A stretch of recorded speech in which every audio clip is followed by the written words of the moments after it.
to another episode of the Girl Stop Playing podcast. It's your favorite homegirl, Coriel, here to encourage you to stop playing with your potential and start working for what you want in life and in love. You already know that I'm bringing you the information and the conversations to help you make the money and get the honey. You can have it all as long as you are willing to work. And we have a working woman in the building. Dr. Tiff is in the studio.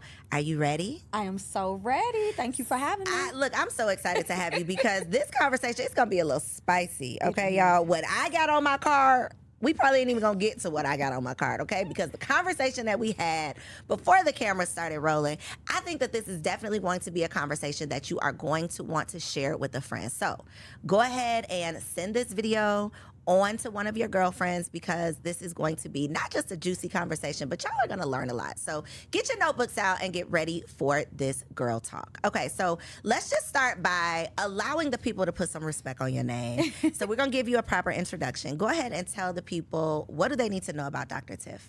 Well, I am Dr. Tiffany Williams, and baby, it has been a journey. But I am a financial strategist. I've been in business for over 15 years. I scale and teach small business owners how to make multiple 6 and 7 figures. I've created over 27 seven-figure earners, allowing them the opportunity to work with me hand in hand to learn diversification, to learn how to have asset protection, and to build not just their personal, but their business for generational wealth. So that is my area of expertise.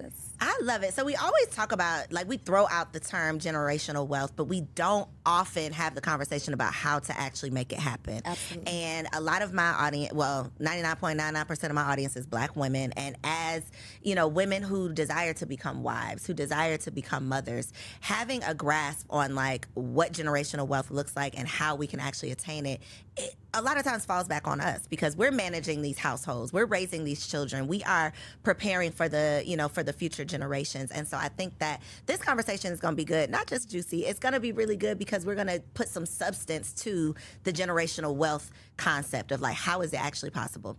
But before we get into that, I want to start with, like, the pre-business, because we're going to talk about business, but we got to get in your business too, just a little bit. So before Dr. Tiff, yes, what were you doing? Maybe like in these streets. What was you doing, Dr. Tiff? Goodness, before I was Dr. Tiff, honey, I was Tiff. Come on, Tiff. Okay. Listen. Where's Tiff from? Let's start there. I'm a native from Detroit, Michigan. We got a Detroit girl. Y'all know Detroit girls do a little different, okay? We got a Detroit girl in the building. So what was you out here doing in these Detroit streets? Listen, I was an underdog always, and raised by a single mother. My girl, but was abusive. Very. She was very raw, very hard, very uncut. Just to give you a little example, and it's gonna make you cringe, but my mother done put guns to my head. She done bust a window with my body and hung me out the second floor. I had that type of mother, but I still loved my mother because that's all I knew. And so moving forward. Wait a minute, we can't move forward. Hold on. We gotta move forward. Was that a reflection of her childhood? Yes, a reflection of her childhood, her upbringing, and just.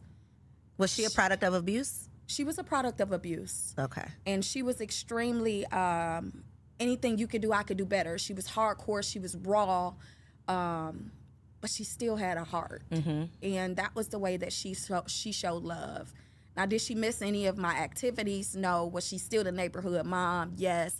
Was she going to cuss out everybody's kids? Absolutely. Were they still going to come back and eat with us? Yes. You have siblings? I'm an only child. Wow. Okay. I'm an only child. Okay. So when you were experiencing, I ask because sometimes it's, not even sometimes, I imagine all the time if you're experiencing those traumatic situations, because yes, at this point, like, you are a mature, evolved woman. So you can probably, you know, apply, like, your mature mind to some of the things your mother might have been going through or why some of the things happened the way they did. But in that moment, when you were a child, I can imagine that experiencing those things alone, like not having a sister or a brother to go through those things with, or to say, hey, you know, this hurt me, or, you know, this is how I handled this. What are you going through? Or how did you experience it, or whatever? I can just imagine that it had to be tough going through those things alone. What do you think that experience, how do you think that affected who you grew into? It affected me tremendously. And it wasn't until I was in my late 30s that I really got over it. And You're not in your late 30s right now? I'll be 41. Wow, you looking good. Thank Okay. you, sis. Thank you. Okay. Yeah, so it had a lot of wear and tear on me. I was a product of my environment. I thought that was normality, but it really wasn't. I got to experience love from my friends, parents. I got to experience massive love from my grandmother and my grandfather, and my mother's mom as well. But my grandparents on my dad's side, I was more closer to. He's been on drugs since I was 2, so they took on his responsibility and obligation. So I had a form of balance, but it still was, all I ever wanted from her was to be recognized, loved, and appreciated, and to be shown like she's proud of me. And for many, many years, she didn't do that. Even as an adult, I yearned for it all the time, like just be proud of me, you know, in my most vulnerable and deepest and worst situations I've ever been in. She would support, but it would still be the hard love support when I needed nurturing. So it hardened my exterior. It built in me I had something against women. Anybody that reminded me of my mother, I didn't want to connect with them because I knew I could lash out and tell you what I really feel or punch you in the face because you're not my mom, you know? And even in those times of abuse, it got extensively like high because I would fight back. I remember grabbing her and slamming her. That's where the gun came into play. But it was because I was exhausted from it, you know? But it played a significant part on how I loved my son.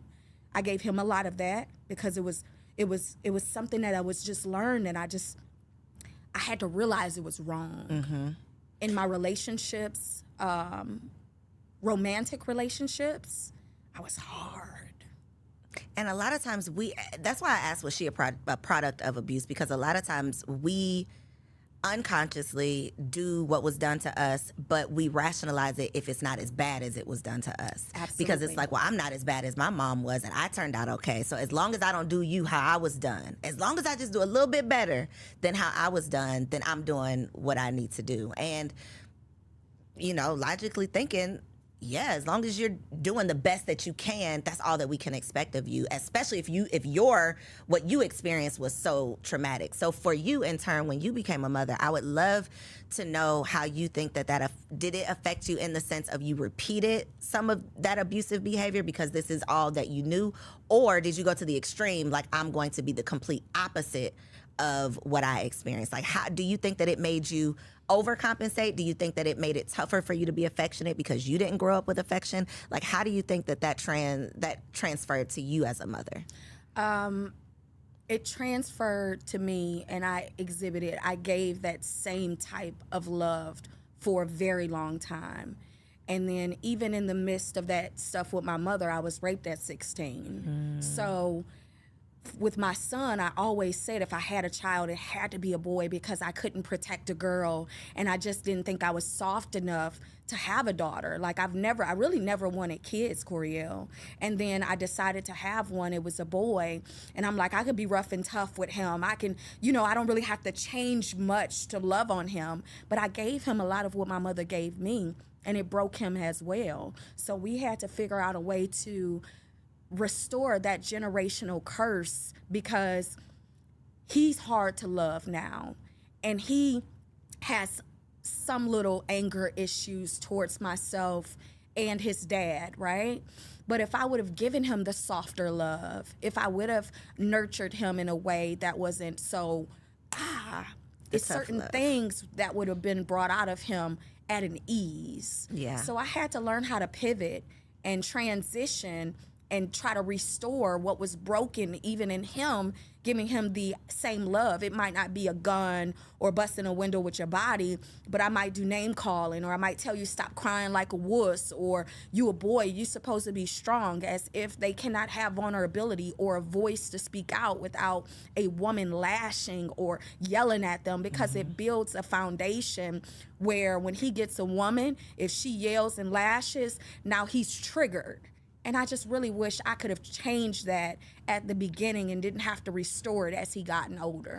Hindsight is always 2020. I definitely want you to give yourself some grace because we're so hard on ourselves as mothers. There is so much that we just have to, like in a 5-minute span, the things that you think about in terms of what you have to do and what you got to make sure is taken care of, and, you know, thinking about what you need to say and how you need to say it and the impact that it might have and how you want your child to take it.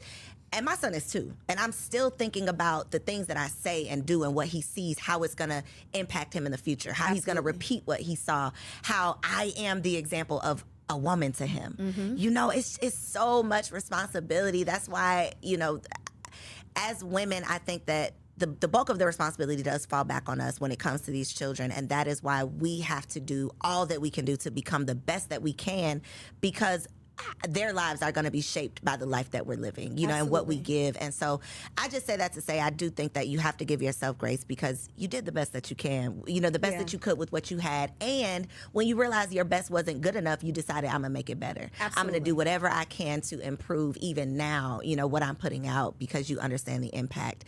But it's generational. You know, like you said, it's generational. It's a generational curse. We talk about generational wealth, but in order to build that generational wealth, we have to peel back the layers of these generational curses, because a lot of the things that we're subconsciously doing, it comes from slavery. Like things that happened before we were literally even in this body, before we were having these experiences, before we were, you know, here, we were there. Absolutely. And so many of us have not recovered or even acknowledged what we went through when we were there. And so we don't understand that our natural instinct to spank our kids comes from us being whipped. We don't understand that our natural instinct to curse out our children or to belittle our children came from us not wanting the slave master to see any value in this child, because they ran the risk of them, you know, taking them away from us. If they see that they're worth something, you might want to take my baby. So I got to curse him out in front of you, you know, so that you know that he's worthless. And it's these little subconscious things that we don't address, that we don't acknowledge. And then our kids,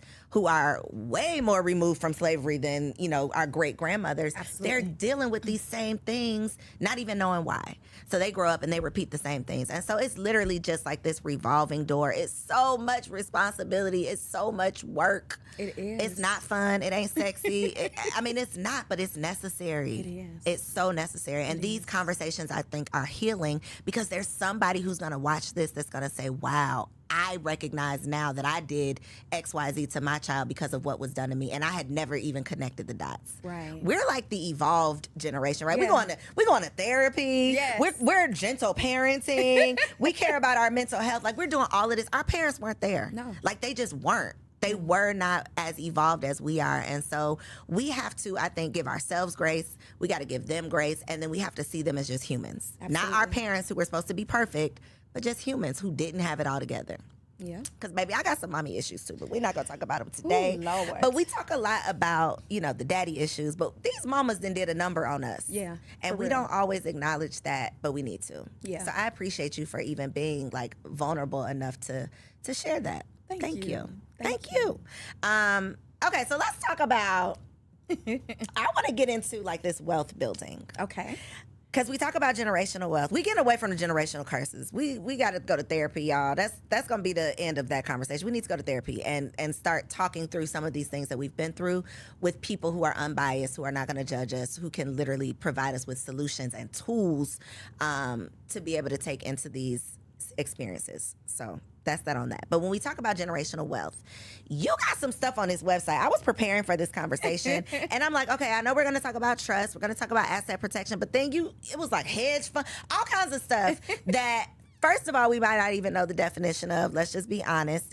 So let's start with hedge funds. Okay. What does that mean and what do you do? So what I actually am doing is creating hedge funds for companies. So Okay. I've worked with several companies out of Los Angeles where they've hired me to consult to build the hedge fund company out. They're based out of California, but their headquarters is El Salvador, Texas. Okay. El Salvador, Mexico. Okay. So we've done that because it's major in the crypto space. So there's several different types of hedge funds. The ones that I am affiliated with or part ownership with are those that are private, elite, invite only. What is a hedge fund, though? So a hedge fund is basically a bunch of individuals coming together, putting money in a pool, and you have a profit afterwards. Like it's a split profit based on the return on investment. And then after a certain allocated time, then your principal will be released and the profit will keep growing. So it just depends on what type of hedge fund there is. But overall, it's you putting your money into some pools or pots, to make it easy in layman terms. You're putting it into a pot.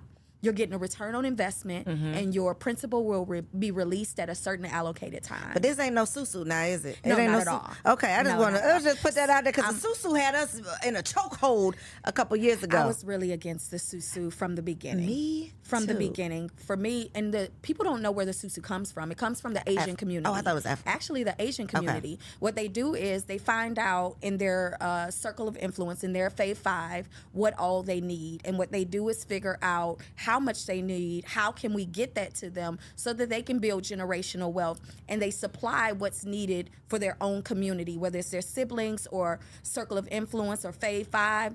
They came together and gave what was needed. As they built and they created income, then they passed it back down to the next individual. They didn't do a 300 for 5,000, okay? It's sad, but our community will find some way to finesse, and it's going to be a lose at the end. But for the hedge funds, you have to have a certain type of capital. You have to be extremely resourceful, and you have to be invited into real hedge funds. So it's like an investment group. Absolutely. Almost. So we put our money together. We decide together what we're going to invest in, or that's already like predetermined. So let me just give you an example. For this particular hedge fund, what they did was say, this is the number that we want to get to. And each person that put this money in, this is what you will get every week, every month, and what you would look for at the end of your 12-month term. So you have different amounts that you can go in at, and you also have different distribution times that you can go in. Okay. If you decide to lock in and say 16 months and not do a 3-month, of course your return on investment is going to be much grander versus someone who's like, I want to start getting my return on investment in 3 months, every increments of 3 months, every quarter. Right? You're gonna get a smaller return on investment. Right. Because you're not waiting. It's not sitting as long. Yeah. Okay. And do you have to be a certified investor to do this or no? So you don't have to be a certified investor, but the people who create the hedge fund, you have to be certified. You have to have your series. You have to have the proper licenses. And a lot of it that we're doing is cryptocurrency, and crypto is 100% legal in El Salvador. Gotcha. So that's why it's based out of there, but funneled through California. Got you. Yes. So many, I say black people are late to the party on everything. Like we are late to these conversations, and then by the time we catch up, it's like a foreign language. Absolutely. It's like the money has been made. Yeah. It has happened. The party is over, and then we show up to the door like, but wait a minute, we just not getting the invitation. So how did you end up getting into this space? So, you have to pay to play. And I wanted to enhance my credibility and what I can offer my community in financial services that only the 1%ers can, are allocated to have that privilege. So to be able to get at the table, sit at the table, create relationships, and build from there to give my folks an opportunity is what I did. So as a 1%er myself, I have the opportunity to sit with those people who make the decisions and then have the opportunity to bring you in before it's flooded and you can't get in. Gotcha. I had to pay to play. Got you. And that's the part that a lot of people don't want to hear. And not even that they don't want to hear it.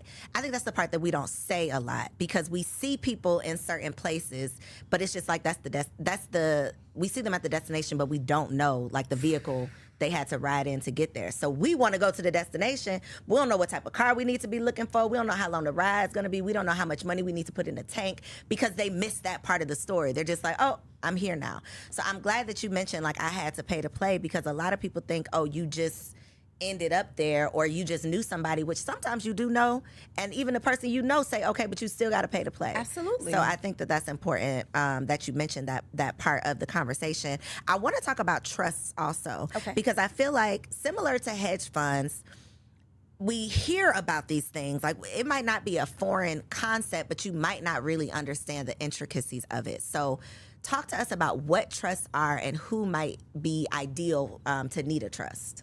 So a trust, you have different types of trust, but what most people know is the revocable, irrevocable, the charitable, the beneficiary trust, or the business trust. So what I do, I work with the number one company who has created the trust that is backed by the IRS, stamped. They have been through litigation and never lost. So you have to look at what type of asset protection are you desiring? Are you desiring an asset protection that secures you while you're alive, or that secures you while you're alive or deceased? Do you want to have an opportunity to gift your children assets that are non-taxed? While you're alive, do you want to pay taxes on only fun, food, or fashion? While you're alive, do you want to have accessibility for people to know what all you have accumulated, or do you want it to be in secrecy, right? So it just really depends on what do you desire for yourself. For Let me, me tell you what I desire, and then you tell me which one it is. If I want to hide everything I own, not hide. Anonymity. Use anonymity. Okay, if I want to be anonymous with the things that I own, I want to leave something for my children, and I want to be able to benefit now and later. So for me, I would recommend you do a beneficiary trust and a business trust, because I know how excellent you are in that sector. You also have assets. You want to have asset protection. People use the words own nothing and control everything very, very frivolously. The only way that you really, truly own nothing and control everything is have the correct trust in place that is 100% asset protection for your life, for your kids, for your grandkids, kids is kids. That is the only way that you do it. An LLC does not secure your company, your assets, because they can be sued, and penetratable, because if you are operating from a sole proprietor DBA aspect and you have an LLC, the IRS does not acknowledge LLCs, which means that you can still be sued. Say, for example, in front of your house, somebody trip and fall, break their hip. You don't have asset protection on your house, and the only thing that you have is the house. You don't have anything to pay them. Guess what they can do? Take that They house. can come and take that house. But if it's under the trust, because you own nothing and control everything, guess what happens? You're not the owner of the trust. I don't know who owns this house. You're not. They would have to figure that out. But guess what? It's under a trust. You have the capability and the ability to make sure that you are 100% protected from your assets to your bank, from your cell phone. My cell phone is under my trust. You know why? Because my cell phone is a bank. You know why? Because I do a lot of cryptocurrency. So for me to have my cell phone under my trust, in the event something happens and they're like, give me your wallets. Well, my wallets is in my phone, and my phone is under my trust, which means my wallets are protected under the trust. I do not own that, right? So can a trust be sued? A trust, so they do have litigation, and it can be sued, and people don't live in a trust. People always speak, I own the trust, I have a trust. No, you don't. You live in a trust. So if you are not living in a trust properly, you don't have the proper compliance, you are definitely going to be penetratable. For me, it's all about the anonymity, and that's the secrecy of not owning anything but controlling everything. If you don't have the proper CPA for your trust, who actually knows what you can write off, how you can write it off, what is protected, what you have to show as the protection, what receipts you need compatible for the IRS, they will come and eat you alive. And a lot of people have the trust, and they say, oh, I have a trust, but they're not living in it properly, and they're not walking in it properly. They don't even have it set up properly for the assets that they have allocated for it.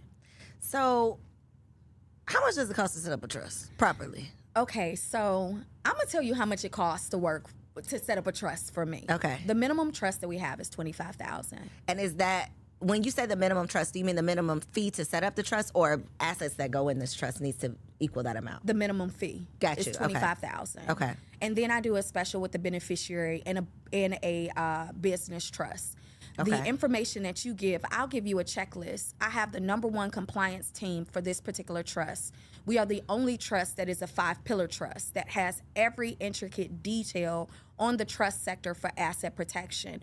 We have only 14 licensed CPAs to actually excel this trust and be the compliance department for it. There's only 9 of us who are licensed to sell this trust. Not only am I the only Black one, but I'm the second woman. So it's a minimum of $25,000 you have to pay to play. But when I tell you we're going to save you, minimum liability, maximum gain. So in order for that to make sense, in order for me to invest $25,000 to set up this trust, what is a reasonable, like what position do I need to be in for that to make sense for me? Because obviously if I don't own property, or if my business is not profitable, like what's the ideal person that makes sense for? So it wouldn't make sense. A beneficiary trust will make sense for anyone, even if they aren't owning a property yet. Okay. But if they're looking to get one, whenever you get your first property, you need your trust. If you start that business, you need your trust. But I always tell people the quality of life that you desire will come from how you structure it. A life without an agenda has no structure. I saw that on your website. I said, oh, that's good. That is good right there. Yes. Yeah, so you got to prepare for it. And if you're walking in alignment with your purpose, your passion, and even how the direction you desire to go into with your family structure, then the trust is necessary. Because one thing about a trust, you don't have to wait for the courts to say, hey, my children can get this. They're not double taxed. When you have the proper trust, you're only taxed on fun, food, and fashion. You pay yourself a salary through the trust. And everything that is fun, everything that is food, everything that is fashion. But when you have the right compliance, say you bought a yacht, but it was for fun, but you rent it out 6 months out of the year for people to rent as a business, right? So it could pay for itself. That would not be considered fun anymore. That would be business. That's a 100% write-off. Say you purchase the vehicle. Everybody loves the G-Wagons, right? The weight of the G-Wagon allows you to be able to write the entire thing off, right? But now in 2023, they've changed the rules. But what happens when you just stick your magnets back on there? Now the rules are back to your advantage. So you have to have the proper compliance departments to teach you how to actually live in it to benefit. Because if you're making millions and you're only paying taxes on fun, food, or fashion, the $25,000 to $45,000 that you pay for the trust, look at what you're saving annually. Long term. You ever been audited by the IRS? I have not been audited by the IRS, and I have been an accountant for over 12 years with under 1% audit rate. But you've worked with people who have been audited. I have. What makes people get flagged? The IRS, you have to tell a story.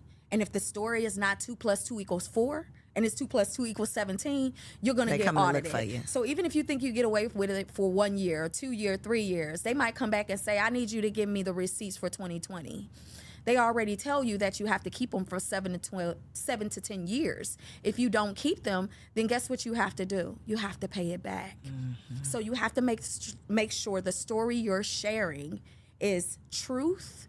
You have the receipts. We are big on receipts, right? You have to have the receipts, honey. Girl.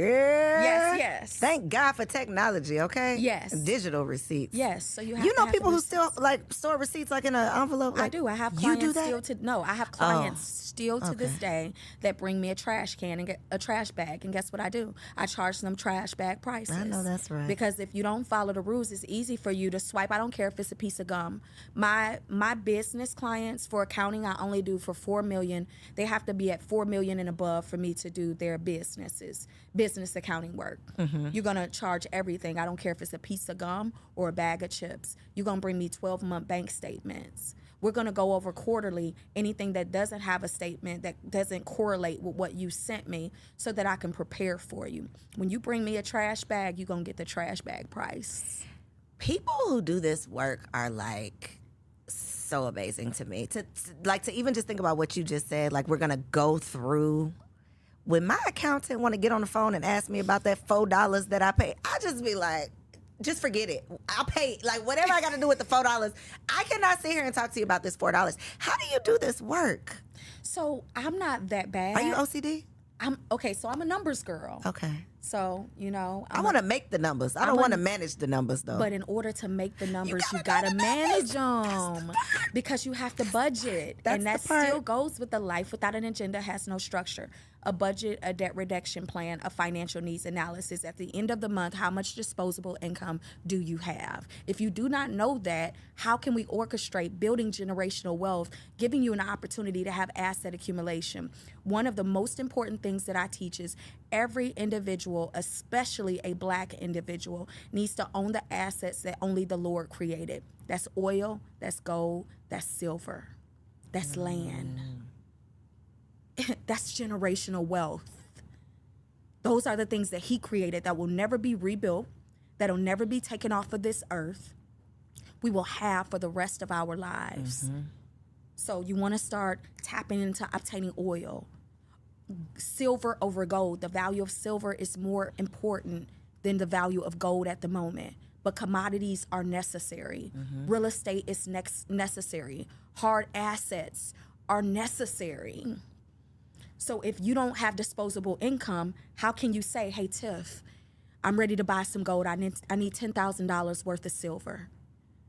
Okay, cool. I'm going to send you over the blueprint.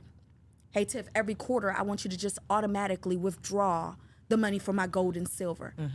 Hey, who can you connect me to purchase some land? How can I connect to purchase some oil?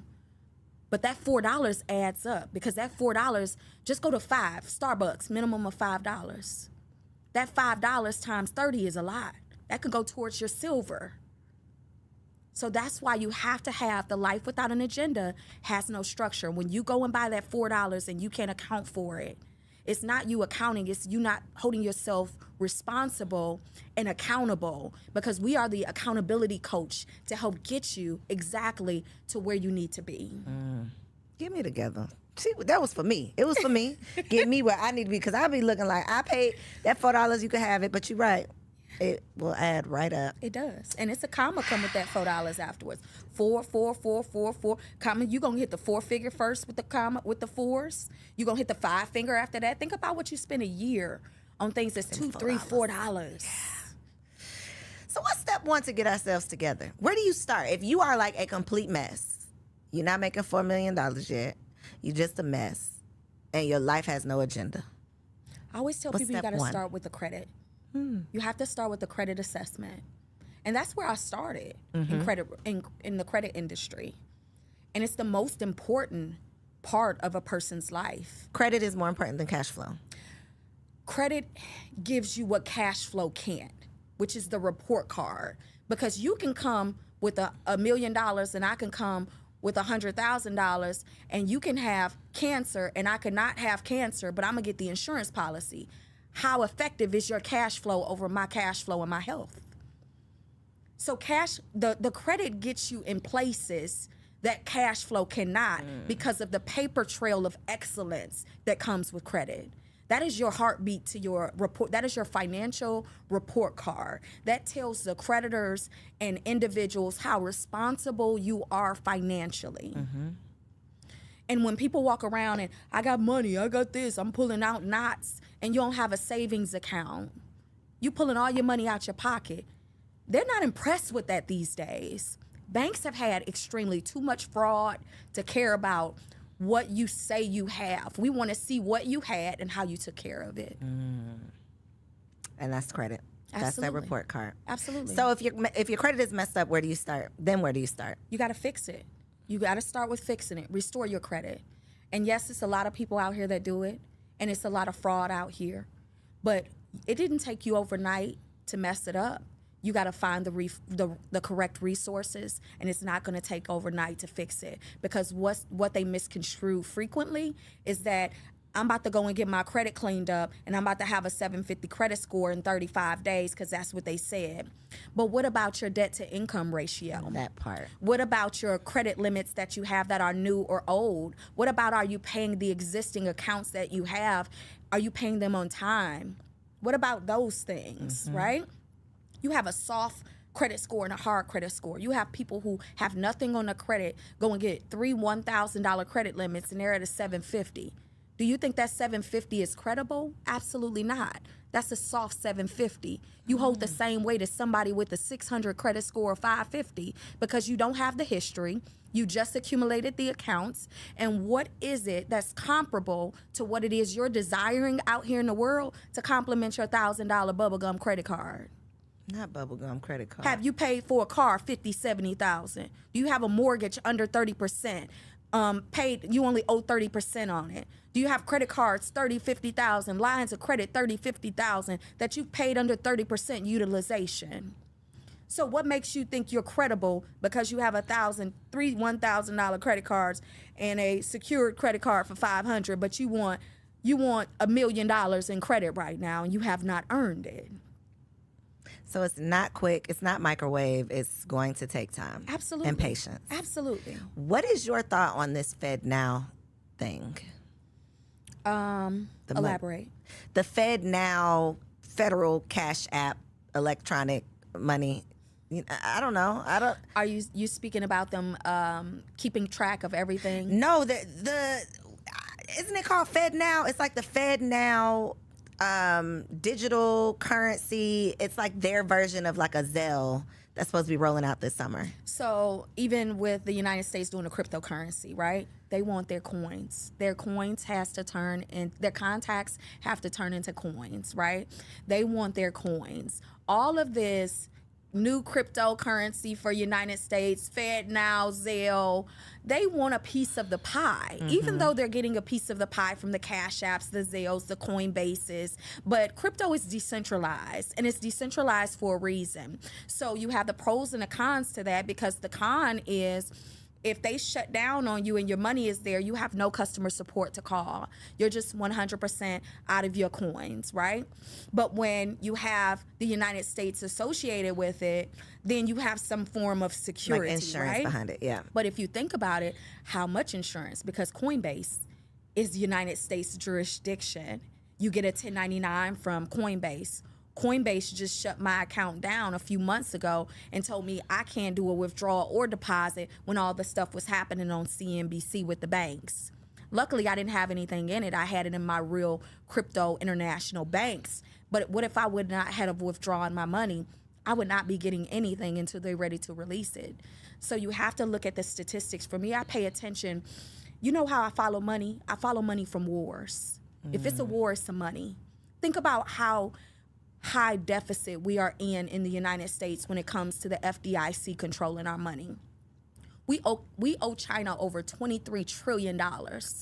But yet, whenever we feel like it, we can print money for other people in other countries like Ukraine and other places. You can print billions of dollars for other countries that don't support us, but then we lack the education, the practicality that we need in the United States to live here. But we're in a deficit, but we can print money for anybody else. Math ain't math, and it's not making sense. The math does not ever math. But you always know when the U.S. got some money, because you know war is either coming or it then came, and that's where the coins come in at. Gotcha. So speaking of international, because I know you do a lot internationally, you were talking about Dubai. Yes. I'm all in because I literally, one of my homeboys just recently went and got his residency, and he's been talking about it. So then when I saw you talking about it, I said, okay, we got to talk about it, because what is going on in Dubai and what do we need to know? So Dubai is actually, again, we learn things at the end, but I got residency in Dubai about 1.5 years ago. I bought a property there in Dubai, and it's rented out very, very exclusively to where you making your money, right? So it's expensive. It's beautiful. It's one of those places that once you're connected, you are on. For me, I use it for the banking relationships. Again, a lot of my portfolio is cryptocurrency. Okay. So I like to funnel my crypto to my international. I use my international debit cards. It never comes to United States soil, which makes it untaxed, right? So the benefits that you have with having residency there. And then I also got my Moors passport, my 5-star Moors passport. Wanted to talk about that too. Yes, ma'am. Yes. So I'm all for the freedom, and I'm all for being internationally. So what are the benefits in Are you considered a Dubai citizen?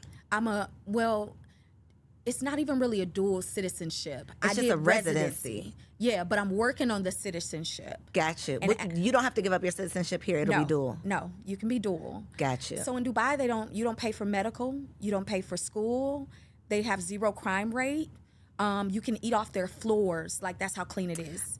I tell everybody, Dubai. I went to Dubai for my 30th birthday, and that is one of those places that I just feel like everybody has to experience that. It's like a movie. Like, literally, you're living in a movie, and it's so unbelievable. It's so unlike anything we have here in America it's like mind-blowing, mind-boggling. So when I'm seeing this mentioned, I'm like, it's piquing my interest because, now that I have kids to think about, I'm always like, what makes the most sense for them? And, American schools are just like so awful that I'm always considering. So that's what I was thinking about when I saw your Dubai. Like, would this be an alternative for children?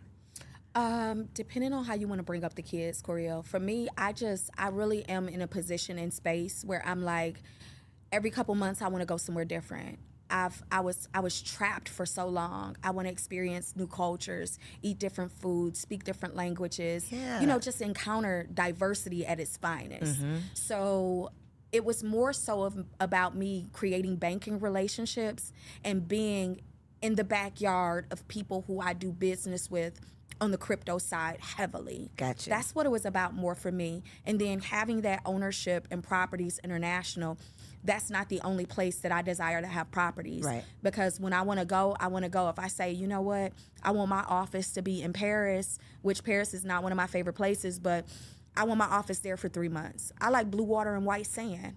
I want to be able to go wherever I desire to go and still make my money through the airways. Gotcha.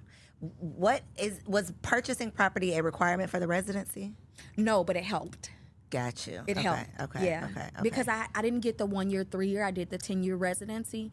It gives me funding capability. It also gives me really good banking relationships. But it gives you an opportunity to have access to things that visitors could never. Got you. Yeah. Okay. And some of it is G14 classified. I was about to say, okay. Yeah. I see you tiptoeing on the marble floor. Okay. Yeah, I could give it to you afterwards. Okay. Is the more, what did you call it? The Moore's passport. Hold on, let me tell you what I put on my notes.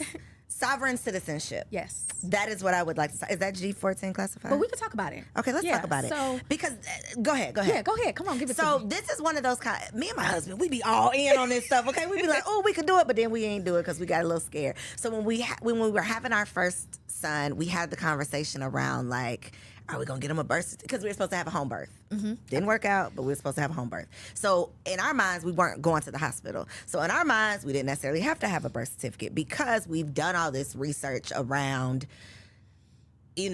how you are enslaved once you have a Social Security card. And how, what the internet be saying, what Absolutely. They be saying on YouTube, right? So we were YouTube researching all of the things, and we were trying to figure out how we could have all the rights without being a slave to the system, which in my mind, the only remedy for that, which was this sovereignty.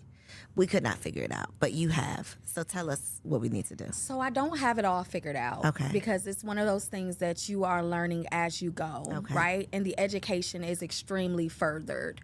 A lot of the social media woke people and those who are acting like they're sovereign, they're going to go to jail. Okay, so let's be clear. We want to keep them out. We want to keep your people out of jail. We're not going to jail over here. Okay, tell us the unjail way. Yes. So, in order to live in sovereignty, you have to figure out if you're going to go private or public. Okay. And you can do both, right? So for me, I did private in one area, public in another area, because I don't want to owe the IRS anything. I don't want to close my businesses. I still want to keep my Social Security number. And I still want to be able to actively not be dissolved, but I also used it to my advantage with certain things that I'm still not even done with yet. Like, I haven't sent my letter over to the Secretary of State. I haven't sent my letters over to the DMV for my driver's license, because honestly, if they pull me over and they read and I pull up and I come up, they're going to let me go, right? I don't have to have a license plate. I don't have to have a driver's license because I'm not driving. I'm passing through, right? Driving is an illusion, you know? So it's really a lot of deep. So like it's so much like when you look at the driver's license, all your entire name, first, middle, and last is in all caps. The only thing that is in all caps normally is a corporation. The United States is an LLC. If you look it up, they're not even a C corp or S corp. They're literally an LLC. So when you see capitalization in your entire name, they're looking at it like you are a corporation. That's why they are funded. The United States is not just, oh, we just like babies, we're having babies. Every baby that comes out, they are getting a check. We have full accessibility to learn that. I haven't gotten to that part yet, so I'm not going to finesse you. But what I have gotten is my Moors passport with my 5 stars. So as far as me needing certain things to go to other countries, I don't need that, right? And it's fruitful, but I'm really still learning in that. And I have a coach who I trust, who is off the grid, who teaches, and it's a certain caliber of person that he will allow. You have to qualify. He's not on social media. He's not teaching anything on YouTube. If you mention his name, you're out of his program. So you have people that are really walking in this. You have people that have homes and no address up front because you legally don't have to have an address up front, right? So there's a whole walk when it comes to the sovereignty side. And for me, I am not ready to be fully private. Because if you're fully, from my understanding, is that when you basically kind of give up your rights? That's when you can't travel and you can't work a job, or am I wrong? Please correct me. You could travel, you could work a job. Okay. Because it's certain documents that when you hand them that, they're going to be like, oh, we don't take that, we don't this. You want to get sued? You better go to your attorney and figure out how you can make this play happen, because legally and under the Constitution, this is what I belong to. This is mine. This is my right? But the education is so deep. When I tell you, if it's this big, this is just where I am, and I know a lot. Girl, because let me tell you, they pull me over and I would be under the jail because I ain't gonna say the right things. I don't have the right paperwork. That's the part that it's like you don't want to play with it. So as you mentioned, those people gonna go to jail. You probably will if you don't really know what you're talking about. But you won't know what you're talking about until stuff happens, because nobody has like this book of A to Z. So when I go to my coach about stuff, right, he'll say, oh, okay, well, that happened. Send it over to me. Let me review it. I'm going to tell you what to do next, how to do it, whatever, right? Oh, this happened in the airport. Like if I go places and I show my Moors passport, they be like, who are you, the Princess of Zamunda? You know what I'm saying? It's like, it's so unbelievable. Serious. Yeah. It's serious. So like I said, if it's this big, sis, this is where I am, and my knowledge is growing every day, and it's really living in that as well and experiencing it. But I would be lying to you if I said I just hold all the juice. Yeah, but you got a little drip though. I got a little drip. But so that doesn't affect, obviously that doesn't affect the business that you're doing and the trust you have. And no. Gotcha. Not at all. Gotcha. Because you don't own the trust. Remember that. If you own the trust, you could be found. So what's your relationship to the trust? Like legally, what is your relationship to the trust? So your relationship to the trust, you will add beneficiaries, right? But you are the trustee. Okay. Right? Gotcha. So, no, I'm saying that wrong. You will have a beneficiary, but the trustee is the person who creates that for you, right? So that's not you. No. So you have like the company, right? The company that creates the trusts. They are the owners of the trusts, of the trust for real. Okay. But you hold the weight. Okay. You just can't say you're the owner of a trust. Because nobody owns the trust, technically, right? Right. The company owns it. Right. Girl, I'm confused. Girl, I'm going to have to... Okay. I got some good info for you I'm going to give to you. Okay. Right? Okay. I got some good game I'm going to give to you. Please give me the game, but not the game that's going to get me in jail. I'm never going to get you in jail. Okay. But I had to just let it be known. There's a lot of people that are really with this woke and private and public, and they're all over social media, and they're doing YouTubes, and they're doing these classes, and they're charging. It's a couple of them that are super dope.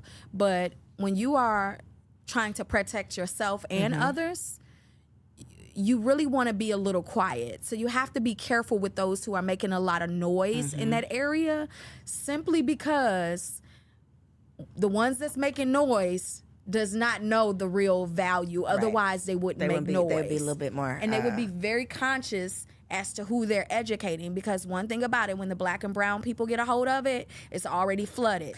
So this is not just a black and brown people thing? Not at all. Not at all. Trust is not at all. No, all. not trust, but sovereignty. No, there are other individuals, honey, that have sovereignty. Girl, I thought this was just like a... Wow. No, ma'am. Okay. No, ma'am.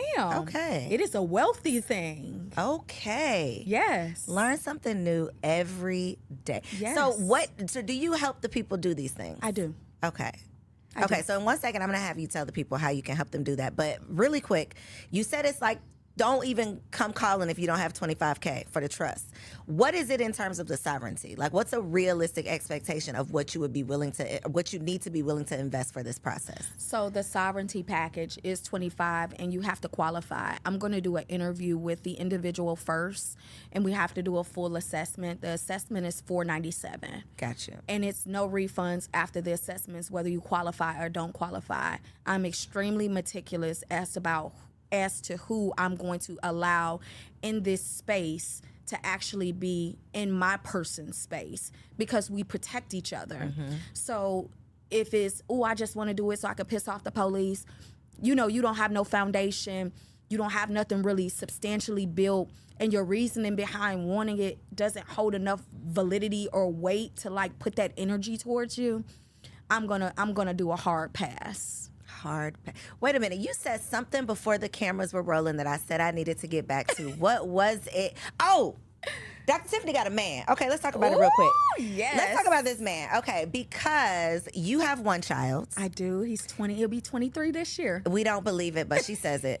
And then your boo has... Oh my goodness! He has a village, honey. I be telling him he got partridge in the pear trees, honey. But he wants more partridges in the pear trees. He does. He wants one more with his baby. And baby said no. Is it a hell no, or is it like a no, I really don't want to, but I might think about it? Hell to the no, no, no. Why is it a hell no? What makes it a hell no? Is it because you've already served your time and you're over it, or? So I love being the bonus mom to who he already has. He has 3 girls and a boy. And my son is about to be 23. His youngest is 6 years old. And she is a doll face. She's the baddest one, but she's a doll face. And I never really wanted children. And I never dated men with children either long term. And I went to a point where it was like, no kids, they have to be grown. But when we got together, it was like, oh, this is my person. I'll take the kids. Okay, I'll take the kids too, and they're not so bad. So then how you know you're not going to be like, oh, this is my person. I guess I could just have one more. I don't want no more. I don't want, I like the babies, Coriel. I like them from 0 to 6 months. After that, can the Lord go just away. like, just go like, on and yeah, raise them up, Lord? Can they just poof and be gone, right? Gotcha. But since I got the bonus ones, you it's can like I'm still experiencing it. Okay. Yeah. But you're having a good experience as a bonus mom. I'm having a great experience as a bonus mom with my guy and the children. And not such a great do they have the same mother? 3 of them have the same mother. The other one is the oldest. Okay. And she's in Jersey. Okay. How is the baby mama life? His ex-wife. Make it clear. Go ahead. Put some respect on the name. Yeah. Okay. His ex-wife is very problematic.